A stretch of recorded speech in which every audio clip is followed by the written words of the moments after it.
नमस्कार, मैं हूं आपके साथ स्नेह श्रेयस। आयोन भारत देख रहे हैं आप। और क्या राहुल गांधी को शशि थरूर का साथ मिल गया है?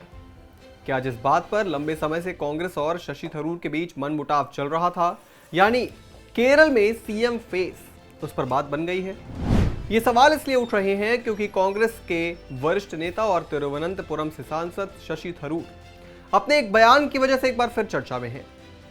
उनके हाल के बयानों, सोशल मीडिया पोस्ट और आर्टिकल से यह साफ हो रहा है कि कांग्रेस के भीतर विचारधारा को लेकर गंभीर चर्चा की जरूरत महसूस की जा रही है, खासकर तब जब राहुल गांधी ने भारतीय जनता पार्टी और आरएसएस पर सीधा हमला करते हुए कहा कि ये संगठन संविधान की जगह मनुस्मृति से चाहते हैं। ऐसे में थरूर का यह स्पष्ट रूप से कहना कि राहुल गांधी का बयान ऐतिहासिक रूप से सटीक है, एक इशारा माना जा सकता है कि शशि थरूर का राहुल गांधी को समर्थन मिल चुका है। राहुल गांधी को शशि थरूर का साथ मिला, ये एक बड़ा राजनीतिक संदेश देता है। ये पहली बार नहीं है जब थरूर ने पार्टी लाइन से थोड़ा अलग रुख अपनाया हो, लेकिन इस बार जिस तरह से उन्होंने राहुल गांधी के संविधान पर दिए गए बयान को समर्थन दिया है, वो इस बात की ओर इशारा करता है कि कांग्रेस में इंटेलेक्चुअल डिस्कशन का एक नया चरण शुरू हो चुका है। ये समर्थन उस समय आया है जब थरूर और कांग्रेस नेतृत्व के बीच संबंधों में तनातनी की अटकलें तेज थी।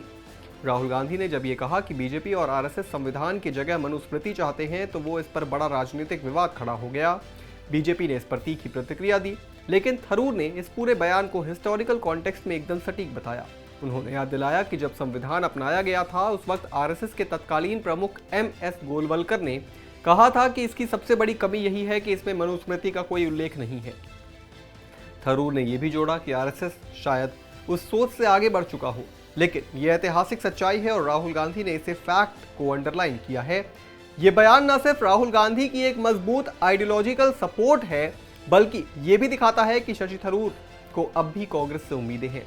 28 जून को शशि थरूर ने सोशल मीडिया पर एक गहरी बात कही कि उड़ने के लिए अनुमति मत मांगो, पंख तुम्हारे हैं और आसमान किसी का नहीं है। इस पोस्ट को राजनीतिक हलकों में पार्टी नेतृत्व की ओर इशारा मानकर देखा गया। मणिकम टैगोर जैसे पार्टी नेताओं ने बिना नाम लिए जवाबी टिप्पणियां की। टैगोर ने कहा कि बाज, गिद्ध और चील हमेशा शिकार करते रहते हैं, स्वतंत्रता मुक्त नहीं है होती। इस प्रतिक्रिया से साफ है कि कांग्रेस के अंदर ये पोस्ट सिर्फ एक कविता नहीं मानी गई, बल्कि इसके पीछे छिपे संदेशों को गहराई से पढ़ा गया। हालांकि जब शशि थरूर ने पत्रकारों से इस बारे में बातचीत की और पत्रकारों ने इस पर सवाल किए, तो उन्होंने राजनीति में न पढ़ने की बात कहते हुए सिर्फ इतना कहा कि अगर कोई बात होगी तो वो निजी तौर पर रखी जाएगी। उन्होंने खुले तौर पर असहमति जताने से इनकार किया, लेकिन ये साफ किया कि वो जिम्मेदार वक्ता नहीं बल्कि स्वतंत्र सोच रखने वाले नेता भी हैं। एक अखबार में थरूर के आर्टिकल ने कांग्रेस को भीतर से विचलित कर दिया और कांग्रेस के अंदर हलचल पैदा कर दी। इस आर्टिकल में थरूर ने प्रधानमंत्री नरेंद्र मोदी के ऑपरेशन सिंदूर के दौरान निभाई गई कूटनीतिक भूमिका की तारीफ की और उन्हें भारत का वैश्विक छवि के लिए संपत्ति कहा। पीएमओ ने भी इस आर्टिकल को अपने आधिकारिक सोशल मीडिया प्लेटफॉर्म पर साझा किया, जिससे कांग्रेस नेतृत्व में असहजता देखी गई। कांग्रेस अध्यक्ष मल्लिकार्जुन खड़गे ने इनडायरेक्ट रूप से इस लेख की आलोचना करते हुए कहा, हम कहते हैं कि राष्ट्र पहले है, लेकिन कुछ लोग मोदी को पहले और देश को बाद में मानते हैं। हालांकि थरूर ने तुरंत ये स्पष्ट किया कि उन्होंने प्रधानमंत्री की सराहना देश के हित में की थी, न कि किसी राजनीतिक विचारधारा के समर्थन में। लेकिन अब जब राहुल गांधी को शशि थरूर का समर्थन मिल गया है, तो सवाल उठ रहे हैं कि क्या कांग्रेस पार्टी शशि थरूर की महत्वाकांक्षा को पूरा करेगी? क्या कांग्रेस पार्टी और शशि थरूर के बीच जो वैचारिक मतभेद हैं, उन्हें राहुल गांधी बातचीत के टेबल पर लाएंगे? ये देखना जरूर दिलचस्प होगा, लेकिन फिलहाल एक पहल शशि थरूर की ओर से जरूर हुई है।